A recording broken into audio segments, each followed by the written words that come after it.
Un cordial saludo para todos nuestros amigos y amigas que nos siguen a través de nuestra página en Facebook y a través de nuestro canal en YouTube a gran voz. Siéntanse todos bienvenidos. Quiero dar gracias a Dios por concederme el privilegio y la bendición de estar aquí en este preciso momento con el propósito de compartir con todos ustedes la palabra de verdad. Hoy vamos a iniciar el análisis y el estudio de la primera parte del capítulo 4 del libro de Daniel. Pero antes de comenzar, quiero invitarlos a todos ustedes a tener una corta palabra de oración. Bendito Dios y Padre nuestro que estás en los cielos, en esta hora invocamos tu presencia por medio de tu Santo Espíritu y de tus santos ángeles, que tomen posesión de cada uno de nosotros, de nuestra mente, a fin de que podamos entender el mensaje que tú has preparado a través del capítulo 4 del libro de Daniel. Nos encomendamos en tus manos de amor, pidiendo tu paz y tu bendición en el nombre de Cristo Jesús. Amén. Muy bien, amigos y amigas. Antes de proceder directamente con el estudio y el análisis de la primera parte del capítulo 4 del libro de Daniel, vamos a exponer en forma general y a modo de introducción algunos aspectos relevantes del libro. El capítulo 4 del libro de Daniel dispone de una característica muy particular. Es el único capítulo del libro escrito completamente desde la perspectiva de un rey pagano. Este capítulo constituye el testimonio personal del emperador más poderoso del mundo antiguo, que nos habla acerca de la conversión al verdadero Dios. De acuerdo a lo que ya hemos visto hasta este momento, podemos decir lo siguiente. En Daniel 2 se muestra que Dios gobierna la historia. En Daniel 3 se revela que Dios protege a los hijos fieles. Y en Daniel 4, que vamos a comenzar a ver, se demuestra que Dios también gobierna el corazón de los gobernantes. En este caso, del corazón de Nabucodonosor. En este capítulo 4 no habla Daniel, no habla un profeta, sino el que habla es un rey convertido a Dios. Daniel 4 es el relato autobiográfico de Nabucodonosor. Para ese momento histórico en que Nabucodonosor se convierte, Babilonia había alcanzado el máximo esplendor. El imperio dominaba prácticamente todo el mundo antiguo conocido. Nabucodonosor llevaba varias décadas gobernando. Había conquistado a Jerusalén, había vencido a Egipto, había edificado la Babilonia, la ciudad más hermosa de la antigüedad.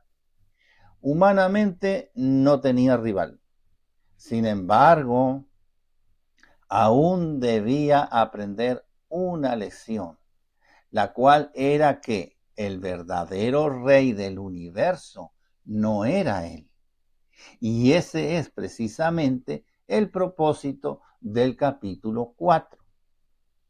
Comencemos entonces con la lectura de los 3 primeros versículos del capítulo 4 de Daniel. Daniel 4, del versículo 1 al 3, que dice lo siguiente. Nabucodonosor, rey, a todos los pueblos, naciones y lenguas que moran en toda la tierra. Paz os sea multiplicada. Conviene que yo declare las señales y milagros que el Dios Altísimo ha hecho conmigo. Cuán grandes son sus señales y cuán potentes son sus maravillas. Su reino sempiterno, y su señorío de generación en generación. Vemos nuevamente aquí la expresión pueblos, naciones y lenguas, la cual aparece repetidamente en el libro de Daniel. La vimos en el capítulo 3 de Daniel y la volveremos a ver en algunos otros capítulos de Daniel que aún nos falta estudiar. Así como también esta expresión se ve en Apocalipsis, capítulo 3 y 14. En Daniel se suele describir un mensaje dirigido al mundo entero. Aquí Nabucodonosor hace exactamente lo mismo.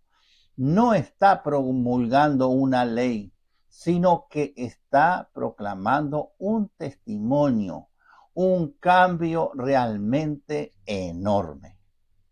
En Daniel 3 había establecido un decreto de muerte para que quienes no adoraran a la estatua. Ahora dice otra cosa. Quiero contar lo que Dios hizo conmigo. La transformación del rey es notoria. Antes imponía adoración, ahora comparte sus experiencias. Antes obligaba, pero ahora da testimonio, testifica. Esto contrasta e ilustra la diferencia entre la falsa religión basada en la fuerza y el verdadero evangelio que invita y convence sin coaccionar a nadie. Paz os sea multiplicada, dice el rey en este pasaje. Esta expresión nos recuerda también los saludos usados posteriormente en las cartas apostólicas. El rey ya no habla con orgullo militar, como lo hacía antes, sino que habla con humildad. La paz que desea no es únicamente política. Después de la experiencia narrada en el capítulo, comprende que la verdadera paz procede del eterno Dios. Sigue diciendo el versículo 2, conviene que yo declare. En otras palabras, es como si estuviese diciendo, me parece apropiado que yo hable, que yo declare. Vemos que el rey ya no habla por obligación, habla porque desea hacerlo. Toda experiencia con Dios produce en forma natural el deseo de contarla, señales y maravillas. Estas dos palabras son importantes. Las señales revelan quién es Dios. No son simples fenómenos sobrenaturales. Tienen un propósito de carácter espiritual. Las maravillas o milagros muestran el poder divino actuando dentro de la historia humana. No buscan impresionar, sino que lo que buscan es conducir a la persona al arrepentimiento. Que el Dios Altísimo ha hecho conmigo, dice Nabucodonosor. Los milagros que aquí se mencionan no se refiere a milagros en Babilonia, sino a milagros conmigo, es decir, con la persona, de forma personal. De esta manera se deja entrever que la religión deja de ser una teoría para convertirse en una experiencia personal. El título de El Dios Altísimo aparece numerosas veces en el libro de Daniel. Destaca la supremacía absoluta de Dios sobre todos los reinos. Como todo pagano, Nabucodonosor había conocido muchos dioses, pero ahora reconoce a un solo Dios, al verdadero Dios, por encima de todos los falsos dioses. El rey podría haber ocultado su humillación, sin embargo, hace exactamente lo contrario, publica su fracaso. Esto demuestra la verdadera conversión. El orgullo siempre esconde, Pero la gracia da a conocer, la gracia confiesa, la gracia de Dios, cuando la recibe la persona, naturalmente confiesa. Esto demuestra que todo creyente siempre tendrá dos historias para contar. Primero, cuenta quién era antes sin Dios. Y luego va a contar quién llegó a ser por la gracia y el amor de Dios. Todo testimonio nunca exaltará al pecado, sino que lo que va a exaltar es la misericordia de Dios. En el versículo 3, Nabucodonosor dijo: cuán grandes son sus señales. Se puede ver que el antiguo rey, orgulloso, ahora adora. Sus palabras expresan admiración. Ya no contempla la grandeza de Babilonia, contempla la grandeza de Dios. Ese cambio de enfoque es una evidencia de una transformación interior. Y cuán potentes son sus maravillas, dice el rey. En el libro de Daniel, el poder de Dios aparece interpretando sueños, librando a sus fieles hijos del horno, humillando reyes y restaurando vidas. Se puede ver claramente que el poder de Dios no es un poder destructivo, es un poder redentor.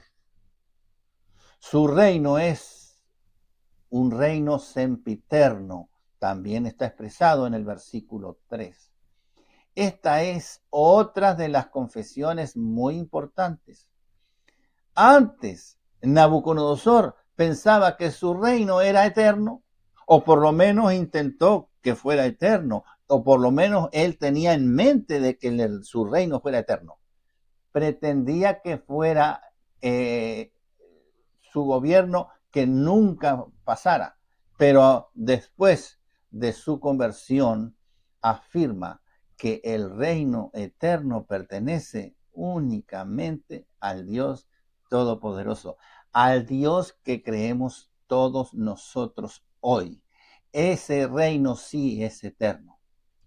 Esta declaración se conecta con la piedra de Daniel, que representa el reino eterno establecido por Dios, que ya en su momento lo estudiamos. Y también se conecta con Daniel capítulo 7, versículos 13 y 14, donde el dominio eterno es dado al Hijo del Hombre y a los santos del Altísimo, algo que veremos más adelante. En estos tres primeros versículos del capítulo 4, el propio rey Nabucodonosor reconoce que su reino es pasajero. El único reino que permanece es el reino de Dios. Se puede ver que este pasaje apunta a Cristo, porque en el Nuevo Testamento identifica al Hijo como participante pleno del reino eterno de Dios. Veamos un par de ejemplos para verificar y corroborar lo que venimos diciendo. Vemos allí en Lucas capítulo 1, versículos 32 y 33, que dice lo siguiente: este será grande, refiriéndose a Cristo, al niño Jesús en ese momento, y será llamado Hijo del Altísimo, y el Señor Dios le dará el trono de David, su padre, y reinará sobre la casa de Jacob para siempre, y su reino no tendrá fin. Eso es cuando el niño iba a nacer. En Mateo 28, 18, el mismo Cristo dice: y Jesús se acercó y les habló a sus discípulos diciendo: toda potestad me es dada en el cielo y en la tierra. Así que esto confirma que Cristo es el Rey cuyo dominio no tendrá fin. Y es aquel a quien Dios el Padre entrega toda autoridad. Por lo tanto, el reconocimiento que Nabucodonosor hace en este pasaje anticipa la revelación plena del reino de Dios en Cristo Jesús, nuestro Señor. Sigamos ahora con la lectura del texto de Daniel 4, versículo 4, que dice lo siguiente: Yo, Nabucodonosor, estaba tranquilo en mi casa y floreciente en mi palacio. La palabra tranquilo aquí en este breve versículo nos indica que el rey gozaba de paz y de seguridad. En ese momento, Babilonia dominaba el mundo, no existía amenaza de carácter militar, su riqueza era inmensa, su prestigio era incomparable. Históricamente, esto ocurrió después de haber conquistado prácticamente todo el cercano oriente. Nabucodonosor era el hombre más poderoso del planeta en aquel entonces. La palabra de Dios muestra repetidamente que la prosperidad suele producir autosuficiencia. La prosperidad no siempre es evidencia del favor y de las bendiciones de Dios. Muchas veces el éxito, la riqueza, la influencia, los talentos pueden convertirse en instrumentos del orgullo. Una de las mayores pruebas de todo creyente no es los problemas adversos, la adversidad que uno tenga que enfrentar, sino el éxito, porque eso puede elevar el orgullo de la persona y apartarse de Dios. Continuemos ahora con la lectura del texto de Daniel, capítulo 4, versículo 5. Y dice lo siguiente: vi un sueño que me espantó, y tendido en mi cama, las imaginaciones y visiones de mi cabeza me turbaron. Aquí vemos que el Señor vuelve a hablar mediante sueños. El rey Nabucodonosor había ignorado parcialmente el mensaje de Daniel 2, por lo que Dios le vuelve a revelar, en este caso, una advertencia más, otra advertencia. Y es importante reconocer que si es su voluntad, Dios puede hablar en forma repetida las veces que Él quiera a la persona. Así que el Señor siempre insiste en llamar antes de ejecutar un juicio. La misericordia del Señor se presenta antes que vengan los juicios de Dios. El orden que encontramos en las Sagradas Escrituras en relación al gran conflicto es que el Señor reiteradamente advierte primero, hace llamados al arrepentimiento, reprende a sus hijos porque los ama y brinda la oportunidad para cambiar.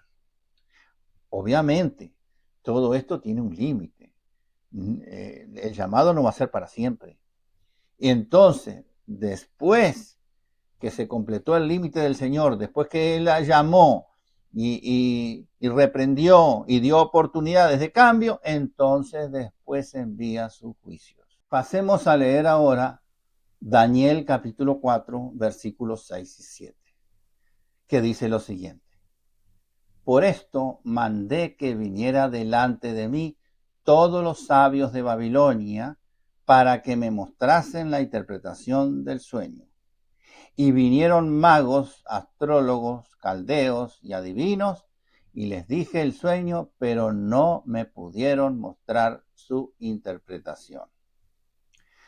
Nuevamente vemos aquí que el rey Nabucodonosor manda a reunir primero a los hombres sabios de Babilonia, hombres paganos, o sea que a los magos, astrólogos, caldeos y adivinos, a fin de que ellos interpretasen este nuevo sueño.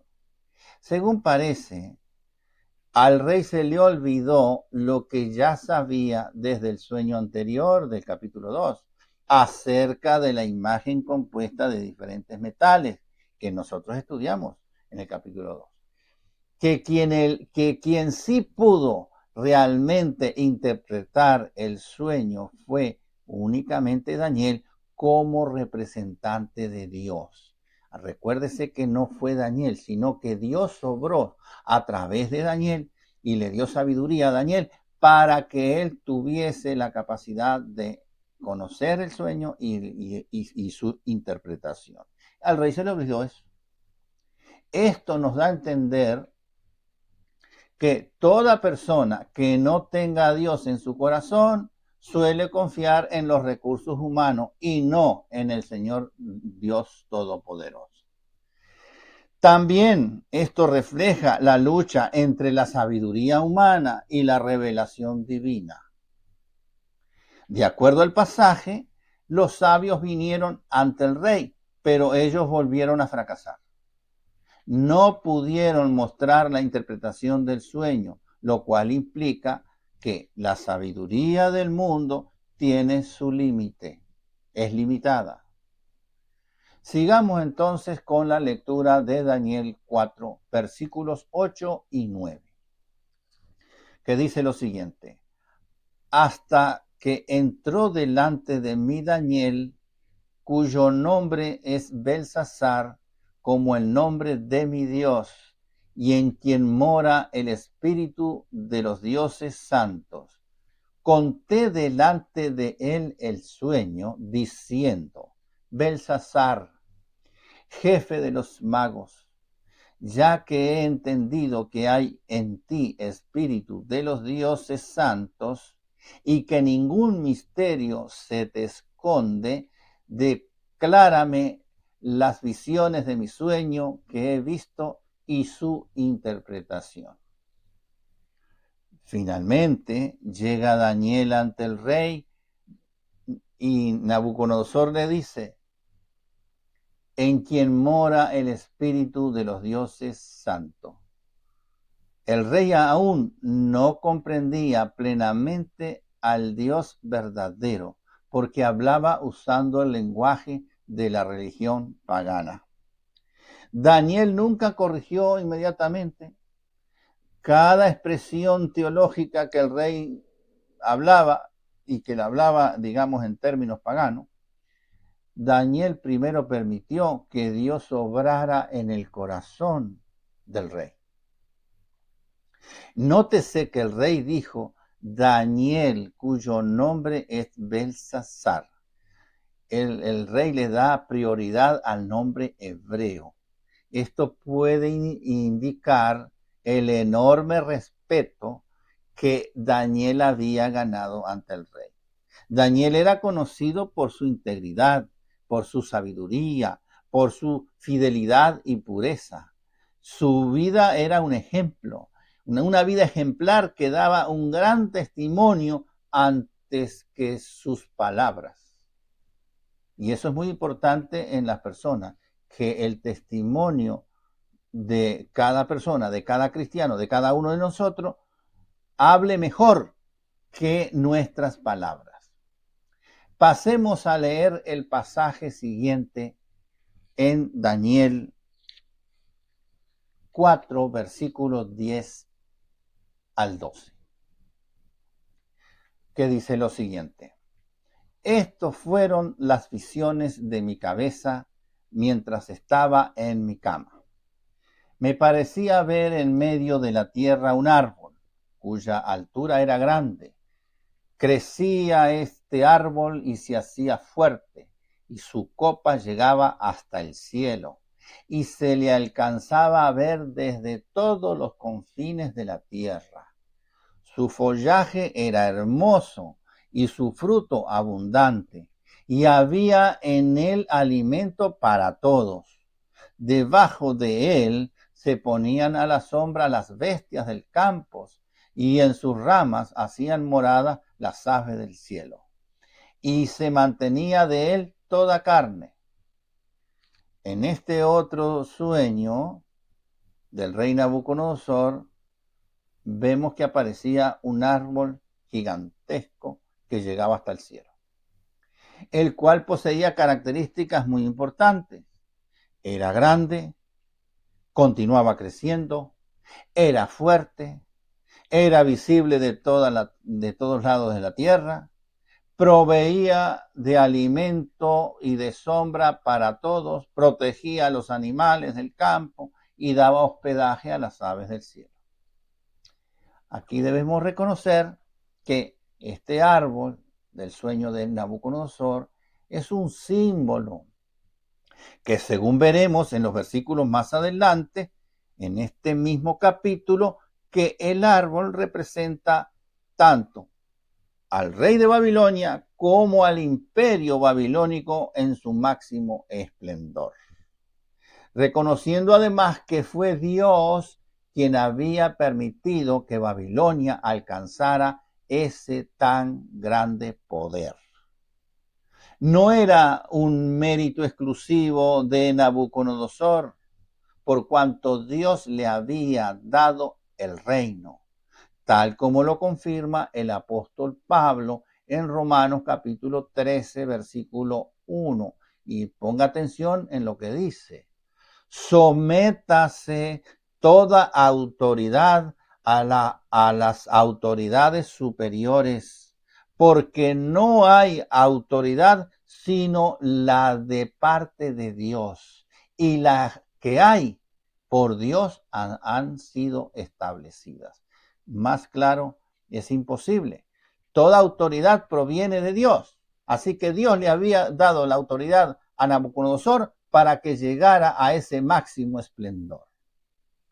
Sigamos ahora con la lectura del pasaje de Daniel capítulo 13 al 16, que dice lo siguiente: vi en las visiones de mi cabeza, mientras estaba en mi cama, que aquí un vigilante y santo descendía del cielo y clamaba fuertemente y decía así: derribad el árbol y cortad sus ramas, quitadle el follaje y dispersad su fruto. Váyanse las bestias que están debajo de él y las aves de sus ramas, mas la cepa de su raíz dejaréis en la tierra, con atadura de hierro y de bronce entre la hierba del campo. Sea mojado con el rocío del cielo y con las bestias, sea su parte entre la hierba de la tierra. Su corazón de hombre sea cambiado y le sea dado corazón de bestia, y pasen sobre él 7 tiempos.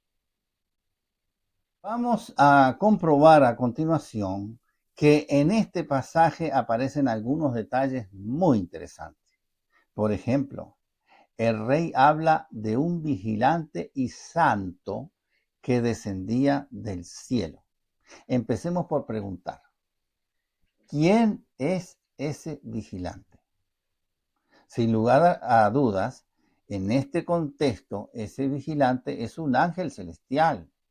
El término vigilante expresa la función de observar, de proteger y ejecutar órdenes divinas, tal como lo confirma el versículo de Hebreos, capítulo 1, versículo 14, hablando acerca de los ángeles, diciendo: ¿no son todos espíritus ministradores enviados para el servicio a favor de los que serán herederos de la salvación? Es decir, los ángeles ministran en favor de los seres humanos y participan en la ejecución de los decretos divinos. Un ejemplo muy claro es el que tenemos en el Salmo 34, versículo 7, que nos dice allí: el ángel de Yahweh acampa alrededor de los que le temen y los defiende. Además, es muy importante lo que voy a decir ahora: los ángeles están a la orden de nuestro Señor Jesucristo, tal como lo confirma el Evangelio de Juan, capítulo 1, versículo 51, que dice lo siguiente. Y Cristo, es decir, y le dijo, el que habla es Cristo, de cierto os digo, de aquí en adelante veréis el cielo abierto y a los ángeles de Dios que suben y descienden sobre el Hijo del Hombre. Esto nos está indicando que los ángeles están a la orden del Señor Jesucristo. Así que vemos aquí claramente que Dios gobierna el universo por medio de una administración celestial perfectamente organizada. La palabra de Dios presenta un reino ordenado, donde los seres celestiales participan como ministros, reconociendo siempre que la autoridad suprema pertenece únicamente a nuestro Dios, a nuestro Creador. Volviendo al análisis del pasaje que hemos leído en Daniel 4, del 13 al 16, vemos que el vigilante celestial, es decir, el ángel que viene del cielo, tiene la orden de cortar el árbol. Nótese que el hecho de cortar el árbol no significa una destrucción definitiva.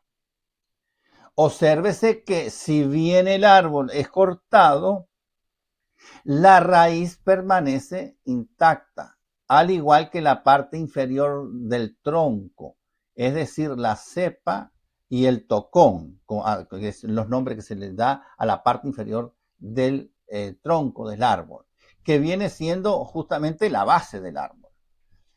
Esa base aún permanece con vida, por lo tanto, de allí pueden surgir nuevos brotos dando lugar a nuevas ramas. Es decir, que el árbol puede volver a crecer. Simbólicamente, lo que queda del árbol se puede interpretar como la misericordia divina.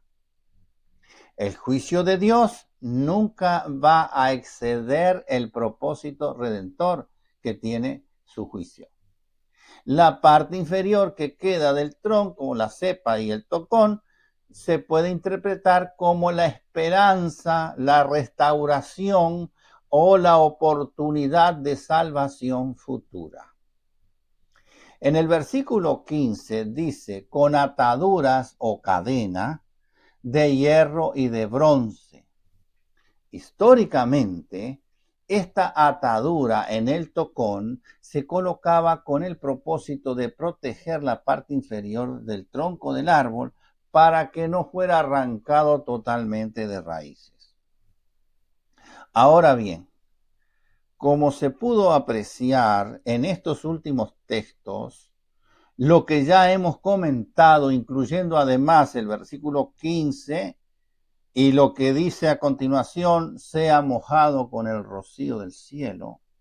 Y también lo que aparece registrado en el versículo 16, en el cual ya hemos leído y que dice, su corazón de hombre sea cambiado. Aparte que nos habla de un periodo de tiempo identificado como 7 tiempos. Todos estos términos o expresiones son simbólicas. Y en estos momentos no podemos descifrar porque nos falta todavía avanzar más en el estudio y la lectura de este capítulo. Entonces, falta también la intervención de Daniel, que todavía no la hemos leído, como representante de Dios, para dar nuevamente a la interpretación al rey Nabucodonosor acerca de este otro sueño, que está en un sueño lleno de enigmas. Recuérdese también que los sabios de Babilonia, en esta segunda vez, en esta segunda oportunidad que fueron convocados, tampoco pudieron darle al rey la interpretación del sueño. Por lo tanto, es con la aparición de Daniel. Y esto lo vamos a ver más adelante.